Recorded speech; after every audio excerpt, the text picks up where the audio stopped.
Photography and editing go hand in hand.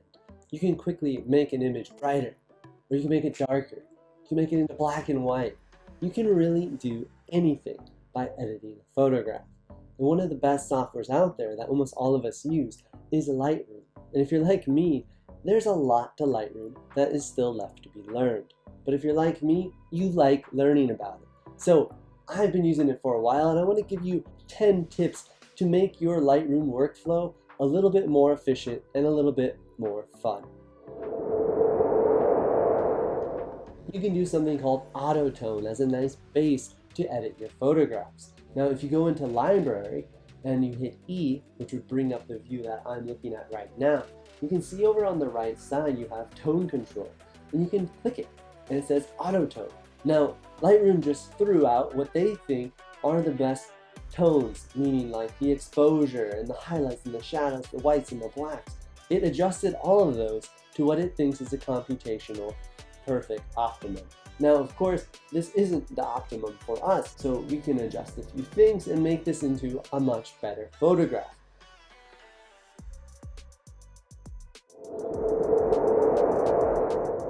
Now the next thing I want to show you is how to quickly reset some of these edits you've been doing. So now Lightroom, as you might know, uses a non-destructive editing process. So what we can do is we can always go back to previous edits. So in the Develop tab, you will see a history. And this is the history of all the edits I've ever made on this photograph.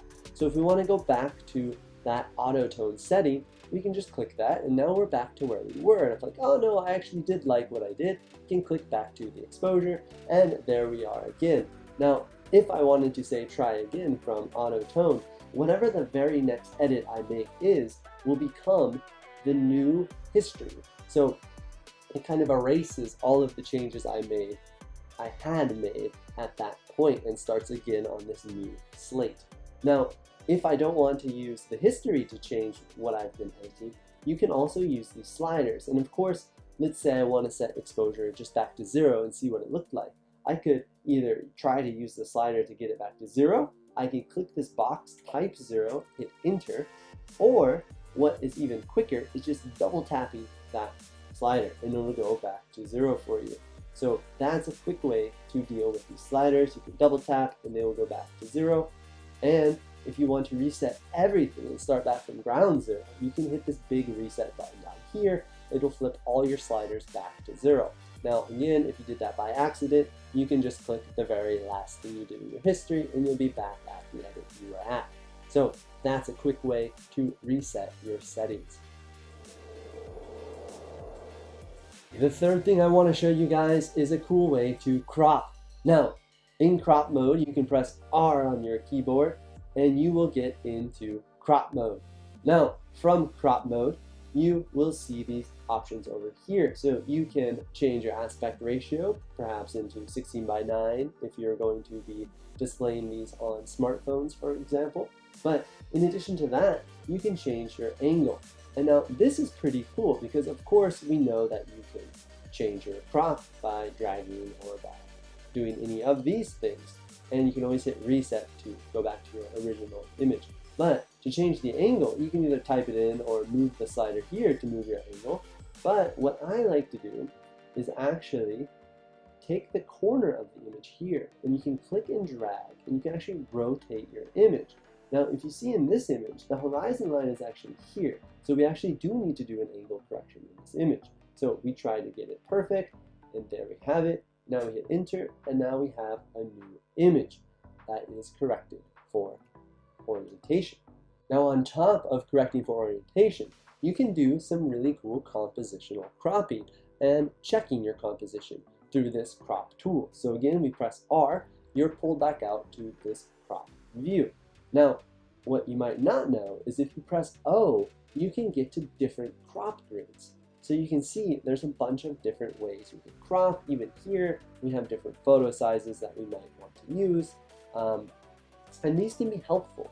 For example, in this image, I really wanted to center this line going through the image to kind of separate this warm and cold colors, and I thought it would make a nice composition. So what I did was I went through until I found this grid pattern. And from here, I was really able to measure the distance between the midpoint of this grid. And it really helped me compose this photo into this kind of feeling where it was symmetrical, which is what I was going for. So these crop overlays can be really useful.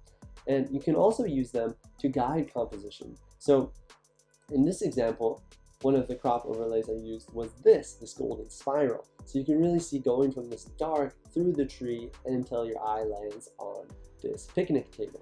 So using this rule of thirds kind of golden spiral here, we were able to really see the composition of this photograph. Now, once you have an edit you like, you might want to see what it looks like without all of this clutter around. So what you can do for my fourth tip is simply press L on your keyboard, and that will kind of dim out the background things. If you press L again, it'll completely remove them and isolate your photograph. Now you can also press F and you can see that photograph in full frame. But if you don't want to do that, because sometimes it takes a bit for them to load, you can just press L to kind of isolate it, and you press Escape to go back to your original view. Now, for my fifth tip, it's another trick of Lightroom. So, to my eyes, this photograph looks pretty well exposed. The light looks fine, and I would say, yeah, let's send it out. But Adobe knows better. If we hit J on our keyboard, we're able to see that there are some overexposed areas that are highlighted in red. And so what I can do to fix this is simply lower my highlights until they're gone.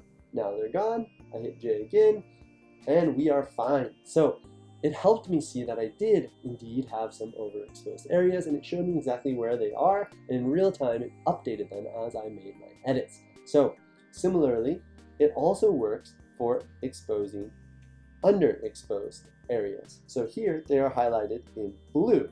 And so what I could do would be something like raise my shadows until they are gone.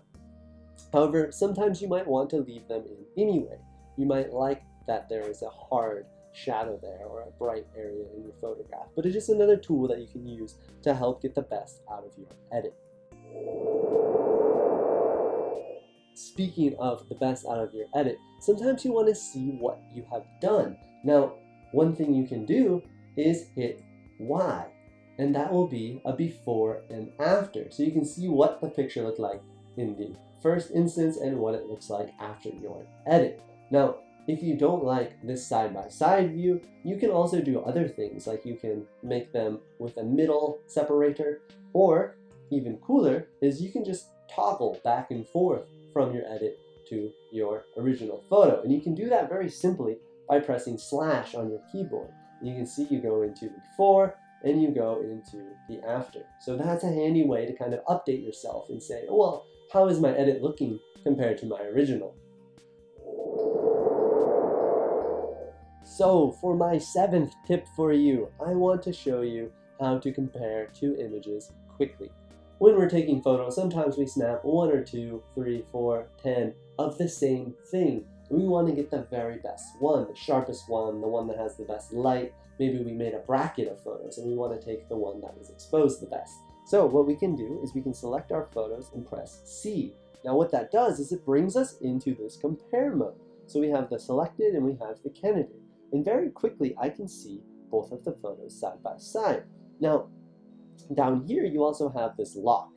Now if you unlock it, it means that you're able to actually zoom in on one photograph without the other one moving. Now if I lock it, when I zoom, they will move together, and I can actually drag and they will move together as well. And so in this case, I can look at both photos and say, okay, the one on the left has a much better light. I'm gonna go with that one. So it's just a handy tool to really, when you're down to choosing between your best photographs, you'll get more insight by seeing them side by side. Now, for my eighth tip, it is using the Radial Brush. Now, this is a really handy tool, especially when you want to kind of give spotlight focus on something. So think portraits. So in this portrait, I was working with the light I had in the room at that time, and it seems that it really was illuminating her hand more than her face. So what I want to do is bring more attention to that face, and I can do that with a Radial Brush. Now you can go over here and click a Radial Brush, or you can hit Shift M to make that Radial Brush. Now I will drag and make the size of a radial brush I want it roughly the size of her face, and we'll just put that over her face. And now what I can do is hit invert mask, which will make the area inside of the mask what is being edited. And what I want to do is just bring up some highlights. I just want to see what it's doing. I want to give a little more light to her face. And we can always click here to see which areas we are actually working on. So that's the show selected mask overlay. So in this case now, look, it looks good. It looks like she's getting more light to her face. And there you go. We have a better portrait than we did before.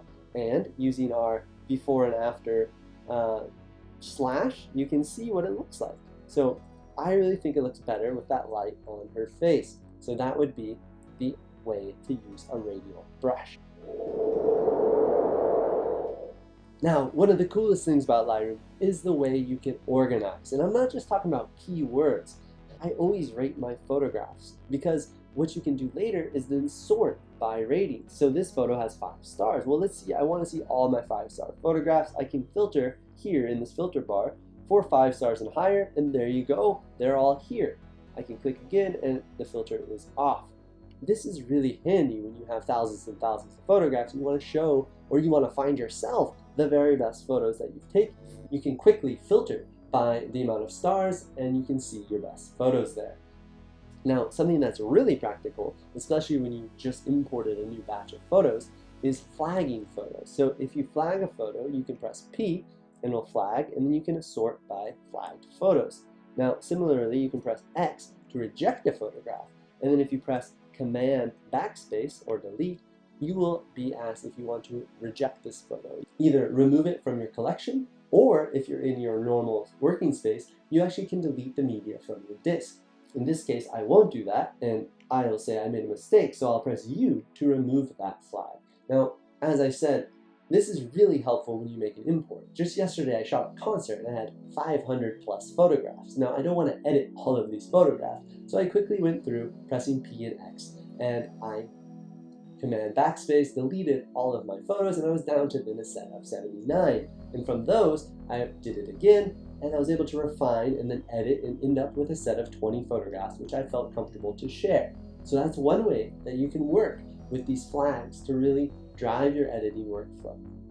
Now, on top of the ratings and the flags, you can also assign colors. So one thing that is pretty handy to do would be to use a color for, say, a type of photograph. So for portraits, I press 8, which would say set my photos to green. So if you press 6, they will go to red, and if you press 7, they will go to yellow, and if you press 9, they will go to blue. So you can use these color codes, and similarly, down here, if we then press green, we can see all of our portraits because we labeled them similarly. So using the filter bar down here is very handy. Last tip for you, it is also about sorting. So if you would press G, you would go into grid mode, and you can actually select all of these photos and say press P to flag them all, or U to remove all of their flags, and that's pretty handy. Now, what you can do also in this grid mode is go to metadata. Now this is really cool because not only can you sort by date, but you can also sort by the type of camera you used to make the shot. So I can say, oh, what did I shoot with that camera? And I can also look at all of the different lenses I shot with to really look at which lenses I use most, which ones I find better for certain situations. And of course, you can, again, sort by your labels. So again, I can sort here and see in a grid mode, if say I had hundreds of portraits versus this display here down here, which would show maybe 20. The grid mode would be much more efficient in sorting through and finding the photographs you're looking for. Maybe you remember that you did a shoot with your Sony 7R III in 2020 and you use that lens, and there's that photo I was looking for. So it can be a really handy way to find photos. And hey guys, so that's it. I hope those tips helped you. They helped me in my workflow, so I just wanted to share them with you, and hopefully you got something out of this video. So if you liked it, go ahead and give me that thumbs up. Subscribe if you haven't done that already. And hey, it's voting time, so also go out there and vote if you haven't done that, and I'll catch you guys next time. Thanks for watching. See you.